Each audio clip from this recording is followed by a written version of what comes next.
Good evening, I'm Uday Pratap Singh. You're watching News X, our big focus. Prime Minister Narendra Modi is about to touch down in New Delhi. He's expected to touch down at the Palam airport after completing an extremely productive week-long US visit. A grand welcome has been organized for the Prime Minister by the Bharatiya Janata Party, in which over 25 union ministers, all Delhi MPs and several core BJP leaders will be present to welcome him. Sumit Dubey is joining us now live on the broadcast with more details. Sumit, where in Delhi are you currently standing right now, and what are you witnessing around you? It seems there's going to be a rousing and a roaring welcome for Prime Minister Narendra Modi after his game-changing United States visit.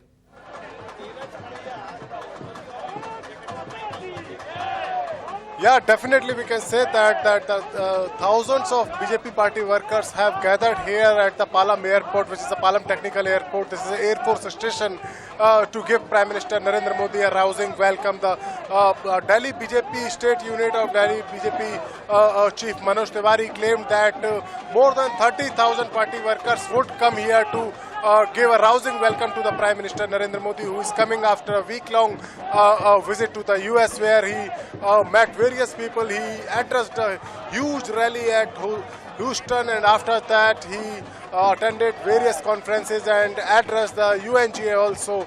Now he is coming, as we are hearing that his flight is about to touch down. So right now I am joined by some few party workers who have come here from the various part of Delhi to give Prime Minister Narendra Modi a rousing welcome. I would like to talk to them. कहाँ से आप आए हैं? हम दिल्ली से आए हैं जी। दिल्ली में कहाँ से? नरेला से दिल्ली का बॉर्डर है। दिल्ली का बॉर्डर। हाँ। तो आप यहाँ प्रधानमंत्री को आज स्वागत करने के लिए आए। कौन सी बात है जो आपको अच्छी लगी प्रधानमंत्री की सारे ऐसा काम तो 50 मिनट तक प्रधानमंत्री जी ने भाषण दिया और 50 मिनट तक तालियां बजाते रहे, और राष्ट्रपति ट्रम्प जी, इससे बड़ी और खुशी की क्या बात होगी। पूरा आपको कुछ प्रधानमंत्री ने पिछले 7 दिनों में जो कुछ किया विदेश यात्रा पे, जो भाषण दिए या जो मीटिंग की, कोई बात याद है उनकी? जी। पहली बात तो मैं आपकी इस बात का जवाब देना चाहता हूँ कि प्रधानमंत्री ने क्या करा इन 7 दिनों में, वो आपको बताता हूँ। हमारे देश की आर्थिक स्थिति मजबूत करी है। लोग विदेश से पैसा अब यहाँ पर इन्वेस्ट होगा, जिसके कारण हजारों इस यात्रा का जिसका आप स्वागत करने के लिए आए हैं, यहाँ पर ऐसा प्रधानमंत्री ने क्या किया जिसकी वजह से आप उनको स्वागत कर रहे हैं, यहाँ पर आए हैं? कौन सी बात है जो आपको अच्छी लगी इस पूरी? नहीं, मैं वही बता रहा हूँ ना कि हमारे अमेरिका में इतना तगड़ा स्वागत हुआ है, वो क्यों हुआ है? ये विदेश मंच पे बोलने का मौका मिला है, विदेश मीडिया ने उनको बात रखने का मौका दिया है, और ये प्रधानमंत्री की ताकत ही है, तभी इतना बड़ा। I have a few more workers. आप कहाँ से आए हैं? सर, मैं यहाँ पीतमपुरा से वार्ड नंबर 64 से आया हूँ। मेरा नाम ललित कुमार है। आप ये बड़ा अच्छा कटआउट बना के लाए, एक भारत का पूरा नक्शा है जिसमें प्रधानमंत्री मोदी और कमल का फूल। जी सर, इसमें एक संदेश देना चाहता हूँ हम देश के लिए कि सबका साथ सबका विकास। ये जो मोदी जी ने कहा है सबका साथ सबका विकास और विश्वास, ये सिर्फ हिंदुस्तान के लिए नहीं है। अभी पीछे जो उन्होंने ट्रम्प के साथ स्पीच दी है, आपने उसमें देखा होगा कि उन्होंने पूरे विश्व को अपने साथ लिया है और सबका विकास करने की बात कही है। विकास किस तरीके से कि आतंकवाद को खत्म करा जाए। आतंकवाद खत्म होगा तो सबका विकास होगा, और जब विकास होगा तो हर आदमी, हर देश उन्नति और तरक्की करेगा। और इमरान खान जिस तरीके से वो अपना बयान देते हैं कि भाई युद्ध, और मोदी जी कहते हैं बुद्ध, तो इन दो बातों से पता चलता है कि ये दो देश क्या चाहते हैं। देश, हमारा भारत देश हमेशा से शांति का प्रतीक रहा है। उसने कभी युद्ध की बात नहीं करी। अगर आप 1947 से जब से देश आज़ाद हुआ है अब तक कभी अपनी तरफ से कोई ऐसी पहल नहीं करी कि जिसमें युद्ध की बात करी गई हो। लेकिन पाकिस्तान एक ऐसा देश है जो सिर्फ युद्ध की बात करता है, और वो इतनी युद्ध की बातें कर करके इतना छल्ली हो चुका है, उसे खुद नहीं पता कि उसके अंदर कितने छेद हो चुके हैं, वो अपने आप को कहां से सिले और कहां से ढके। तो हम देख पा रहे हैं सुमित की जोश is certainly high amongst the BJP workers and the countrymen this evening. But I have to quickly ask you, Sumit, what time are we expecting the Prime Minister's flight to touch down at the Palam airport in Delhi? And are we also expecting senior BJP leaders to be present at the Palam airport?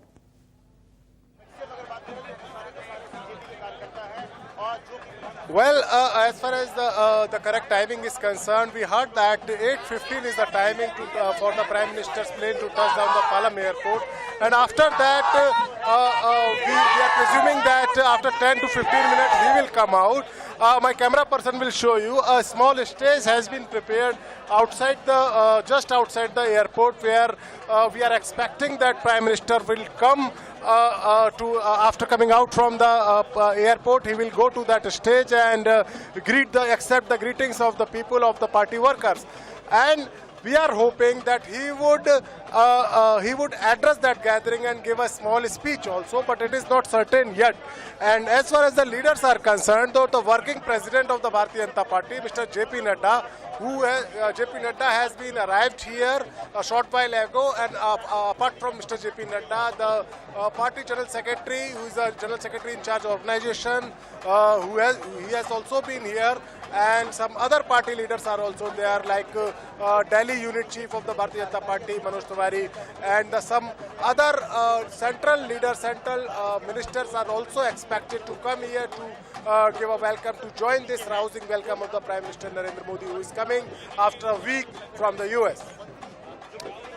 All right, Sumit, stay with us. In fact, we're also being joined at this point by Narayanan Tirupati, spokesperson of the BJP. Also with us is Deshatha Nigam, political analyst, live in our studio. Sumit Peer, political analyst, also joins us on the broadcast in our studio. Let me come to you first, Mr. Tirupati. What is the real messaging being sent out by your party through this grand welcome of the Prime Minister today? What is the main objective for you organizing this huge welcome for the Prime Minister, in a few minutes from now, once he touches down in the Delhi airport? See, we have seen what the last 1 week, what has happened in US, and the excellent cooperation and also the reception given by the Indians and also the Americans in US. And number two is that Mr. Modi has made everybody proud, all Indians proud, by talking so many issues, global issues, and also maintaining that India is always for peace, and also it will go against the extremist terrorism, Islamic terrorism. And we have spoken about the global warming, he has spoken about the climate change, and he has assured that India, though it has got limited emissions, but we are cooperating with them. And also in front of the world, Mr. Modi, our Prime Minister, has proved that India is one of the best countries in the world. And by talking in my own language, Yadu More, Yavarum Kelir, he has made each and every Indian proud, and India is going to contribute to the growth of the world. That is why we feel that we are extremely happy in welcoming our Prime Minister, who has made us really, literally proud. Okay, and at the end of the day, of course, Deshatha Nigam, it's not just the BJP Karyakartas, is it? It's a lot of citizens, ordinary citizens, who are obviously proud of what the Prime Minister has achieved, who are obviously proud of the kind of recognition and importance that India has been given at an international platform like, the UN General Assembly, and also like the various other international meetings the Prime Minister attended, and also at that Howdy Modi event, the kind of welcome accorded to the Prime Minister and, words showered on him by none less than the United States President, who is the President of the most powerful country in the world. It is a matter of great pride for Indians, do you believe also, which is why we are seeing ordinary citizens flock to the airport? See, the fact is that I think everybody in India, cutting across all party lines, have realized the contribution of the Prime Ministers with respect to India in the international arena. The world also knows that here is a global leader now with a universal approach, not a narrow sectarian approach that people generally say about me, my country only. So his slogan, Sabka Saath, Sabka Vikas, Sabka Vishwas, is no more domestic. It has taken universal appeal now, and it actually applies to everybody. He talked. Okay, we're getting breaking visuals coming in now from the Palam airport. Prime Minister Narendra Modi has touched down.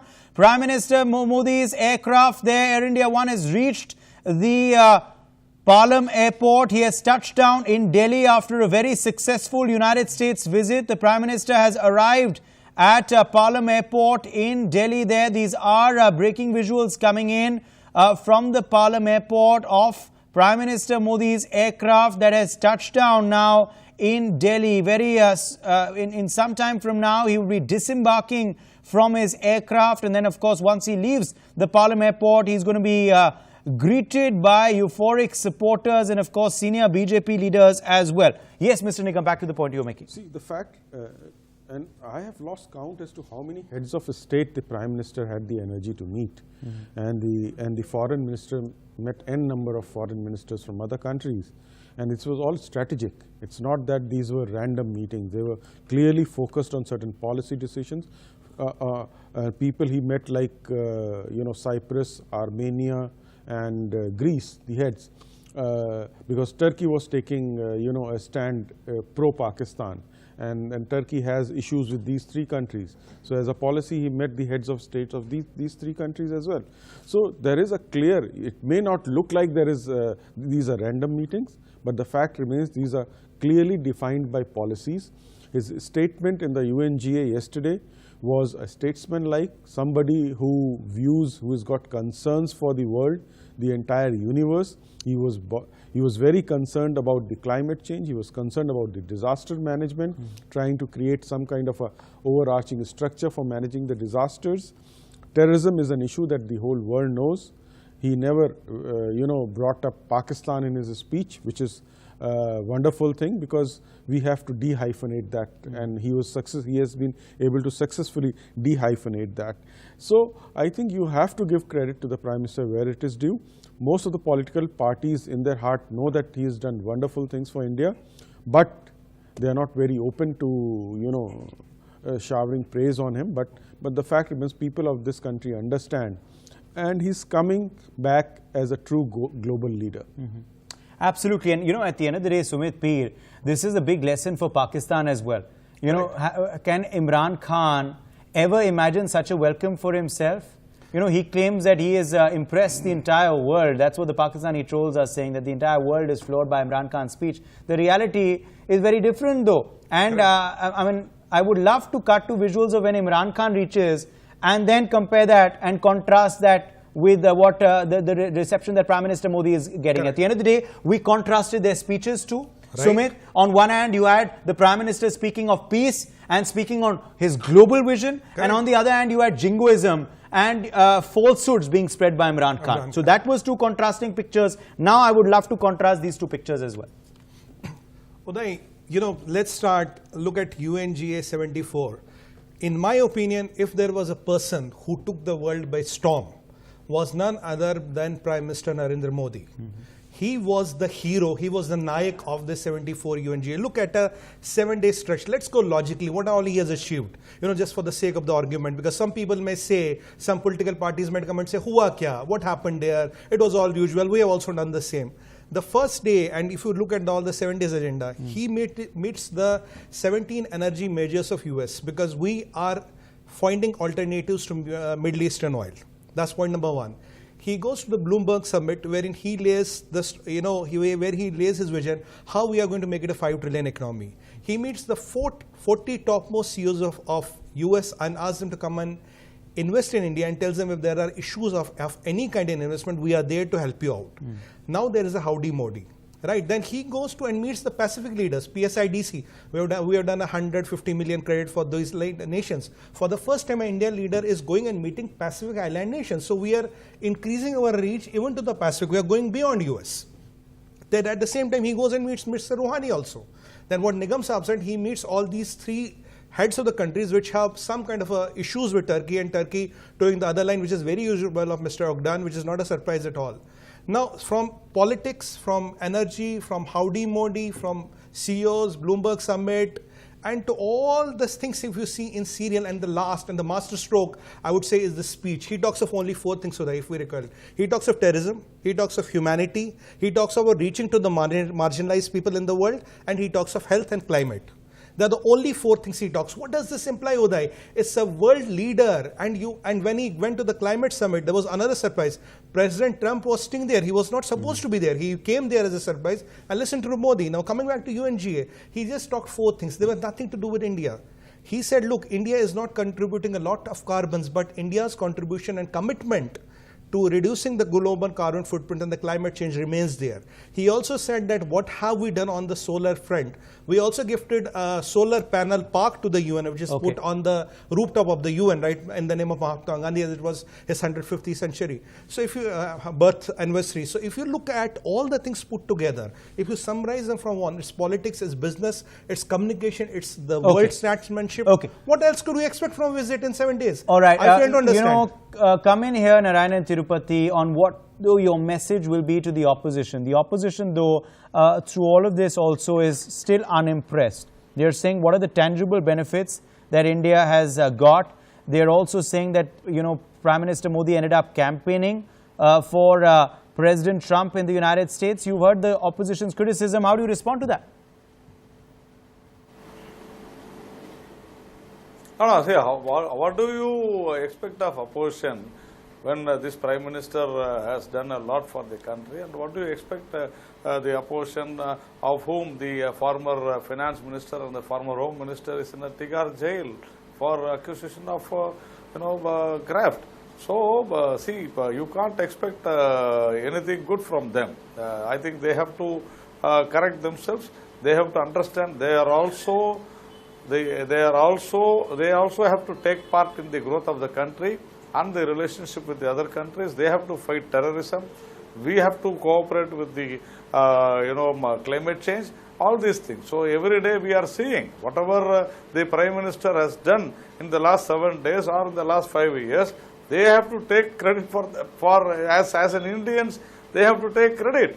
And the same Prime Minister who went to UN in 2014 August, we have seen that almost 5 years back, we have seen that the same Prime Minister who spoke about yoga, which the entire world is adopting, that is also for climate change. We have given a very good art for combating the climate change. So the entire globe, entire universe is appreciating our Prime Minister. They should not see that this is for a BJP and all those things. Definitely they should see this as a Prime Minister. They have to cooperate with the government and the opposition.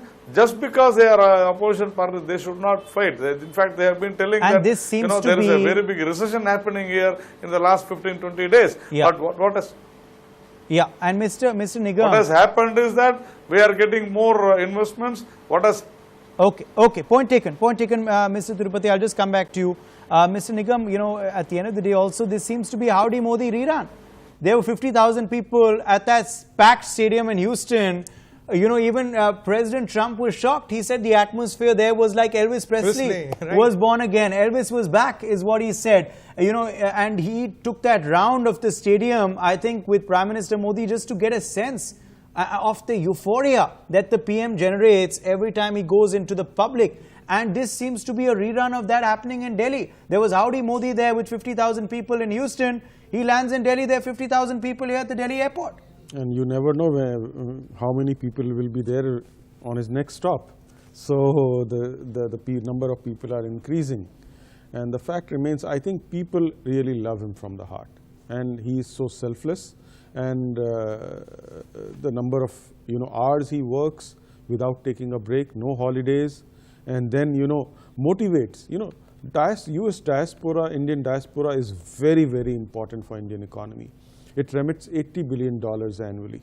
So that's the last year's financial year's remittance. So the motivation that they get, they know that the money that they are sending back in India is not going to be siphoned out, but going to be used in constructive work and for the development of this country. Absolutely right. So therefore, more remittances will come from the Indians, and tangible gains is not a phenomena of a single day. The Prime Minister has laid down the groundwork. The concrete has been laid down. The people will walk on it now. The investment would come in due course of time. So he's given them the hints. He's given them a clear signal that if you have any hurdles, I'll personally ensure that they are cleared. So what else? Do you also believe, though, at the end of the day, of course, Mr. Tirupati has just countered the opposition's criticisms with his points that he's raised in the program, and he's also said, what else do you expect? They're the opposition after all. But do you believe that for certain issues like like foreign policy, like of course India's image abroad, what we're talking about today, there should be bipartisan support. There's no need to criticize everything. If there is something to acknowledge, then they must do that, as Mr. Deora has done, although he also was criticized for it. No, those who are trying to criticize Prime Minister Modi for discharging his duties, in a diligent manner in a foreign country, are doing so at their own peril. They are hitting, X on their own legs. So I think one has to come out. Yes, within India, you can question the Prime Minister, you can question the policy, you can do critical analysis. But if something good is being done by this government, which the Prime Minister is doing time and again, I think you have to come out. And there are some leaders, who came out from the Congress, psyche of, trying to throw stones at the Prime Minister, even if he is doing wonderful things. So at the end of the day, I think some of the leaders, when the 370 was abrogated, they also came out of the psyche. They said it is done in national interest, we will support. I think that the Vadras and the Gandhis need to understand and set up their priorities very clearly in sight, not to oppose for the sake of opposition. Okay, fair enough. And do you also now, coming back to, of course, the impact of this trip, Sumit, believe that India's global standing, the Prime Minister's own personal standing and image as a world leader has increased after this particular US outing? Uday, no doubts around it. If you want to find or raise a doubt around it, it will be like finding a needle in the stack of hay. You look at the UNGA, you look at how the world media covered it, you look at how our media covered it, and you see how does our Prime Minister emerge. He's a global nayak, what I said in the opening comment, he's a global nayak. If there is a powerful leader who is seen second after the Prime Minister Trump, is Prime Minister Modi, because we are 1.3 billion people, we are the biggest democracy in the world, we are the 5th largest economy, we are the 4th biggest military power in the world today. So we have a right and we have a privilege to be there. It's unfortunate we are not part of the UN Security Council, that's a separate issue. But that Modi ji has really elevated India to a position where it should be and what it rightly deserves. Okay. We're going to take a very short break at this point on the broadcast. We're back in just a couple of moments. This remains our big focus story. We're expecting Prime Minister Narendra Modi to disembark from his aircraft in a few minutes from now. There's a grand welcome planned for him. There's a grand reception planned for him. We'll have all that live coverage in just a few moments. Don't go anywhere. For more such videos, subscribe to the NewsX YouTube channel, hit the bell icon.